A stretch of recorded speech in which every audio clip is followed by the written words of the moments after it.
La Font presenta la segona edició dels pressupostos participatius. 20.000 euros dels pressupostos municipals de 2020 per a que les propostes fetes per la ciutadania siguen una realitat.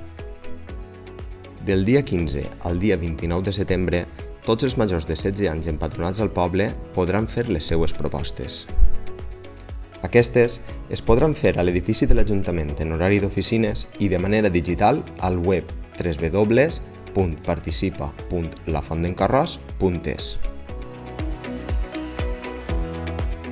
Després s'estudiaran tècnicament les actuacions.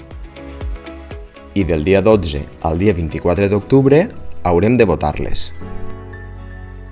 Aquestes es podran fer a l'edifici de l'Ajuntament en horari d'oficines i de manera digital al web www.participa.lafontdencarròs.es.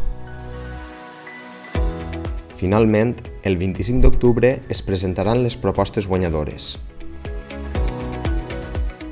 Així, els ciutadans seran els qui trien la font del futur.